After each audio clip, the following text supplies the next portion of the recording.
I'm Charlie Ford. I'm the new Chief Executive of Volleyball England. Fortunately, I've been involved in sport my whole life. Sport played a very prominent role in my upbringing. Like most people, I fell in love with sport when I went to school, secondary school in particular. The fantastic PE teachers that got me involved in as many different sports as possible. And I've always been a team sport person.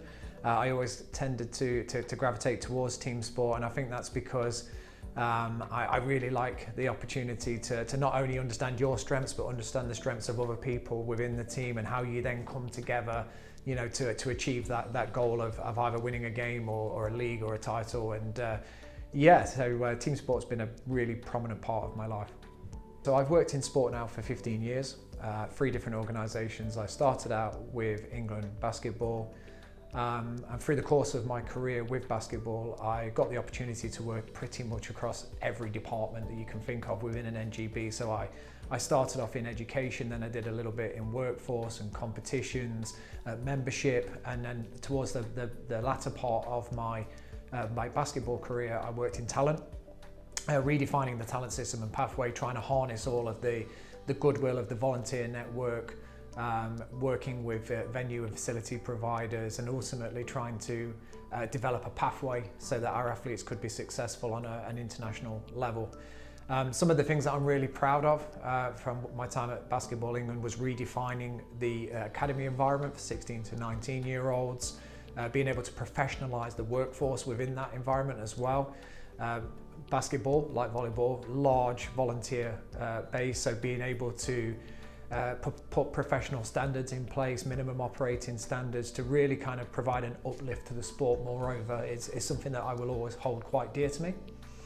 After basketball, I made the very tough decision to leave the sport that gave me a lot as a youngster, because basketball was my sport, to go and work for boxing.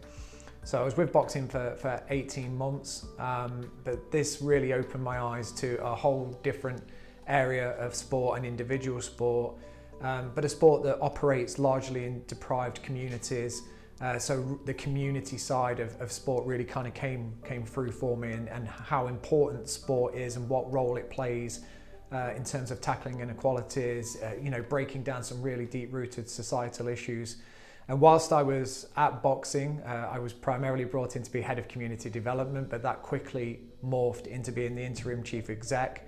And during those 4 or 5 months that I was interim chief exec, I got the opportunity to rewrite boxing's strategy for the next 5 years. So speaking to a lot of people in the community, getting their thoughts, feelings, bringing it all into a very kind of focused and central plan that was really important for a number of reasons. So first and foremost, so that the staff within England Boxing knew exactly how they contributed towards the success of the sport that we were depicting. But I guess even more importantly than that, clubs, regions, counties, those that are working so hard on the ground level also knew the role that they played. So coming back to what I talked about earlier about my love for team sport, for me the aspect of a fantastic team is threefold. It's number one, understanding exactly what you're trying to achieve. So what is it? What's that goal that we're all aiming towards?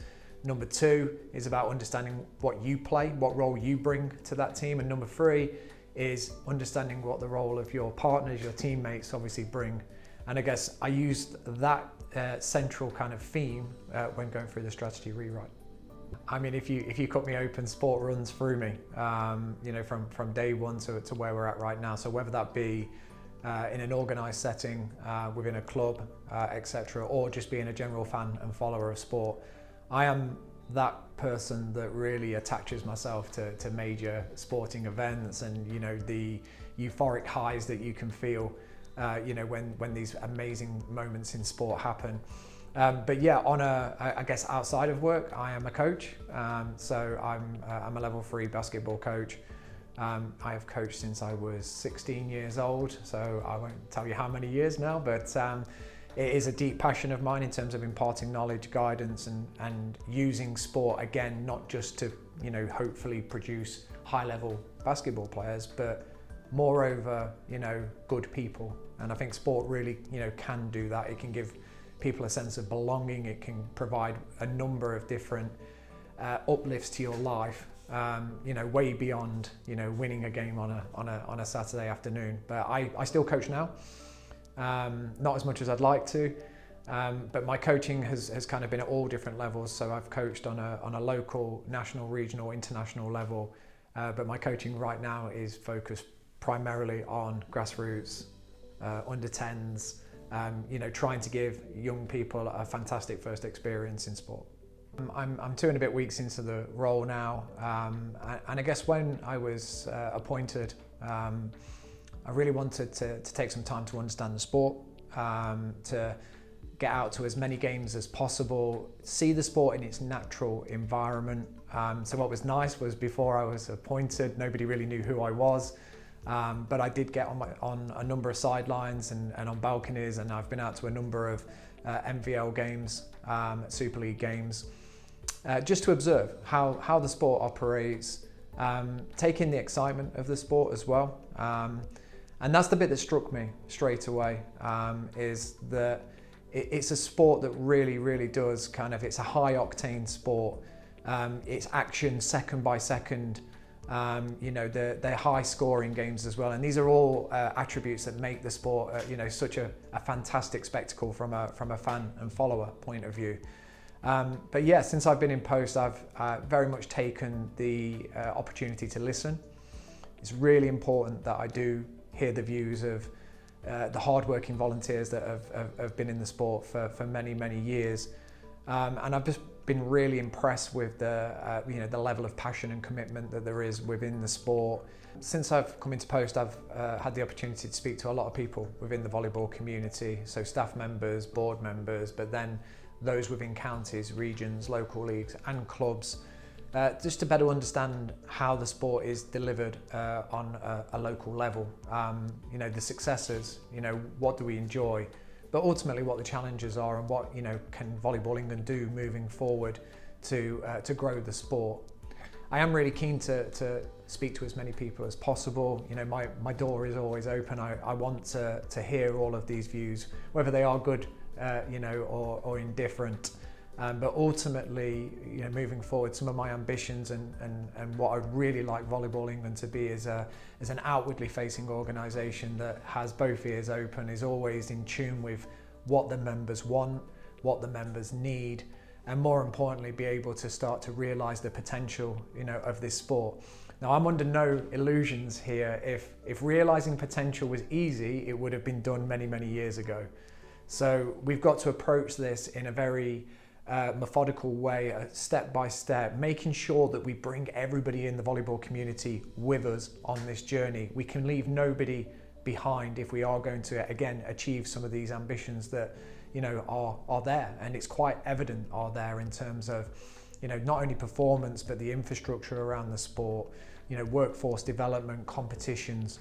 There is so much that could be done, and it's only having one or two conversations with people, the similar themes are coming out through those conversations. The game plan strategy is now 2 years in to our 10-year strategy. The board have recently just completed a review of the first 2 years to talk about those successes, the highlights, which include obviously guiding the sport through the pandemic, which was a difficult time obviously for everyone, the Bellows and their historic bronze medal at the Commonwealth Games, and a number of other elements that are big steps forward in terms of the game plan and those strategic pillars, volleyball for life and ace service and get, keep, grow. Where ultimately we're going to move now is we're going to start to look towards the next phase of the strategy and start to build on some of those successes. Okay, so the message that I'd like to leave everybody with is just to re-emphasize that moving forward, although we are Volleyball England, we are here for volleyball in England, and we want to make sure that at every level of the sport, national, regional, county, local, that everybody feels part of our future. Everyone feels that their thoughts, their delivery is recognised, it's rewarded, and ultimately contributes to the success of the sport.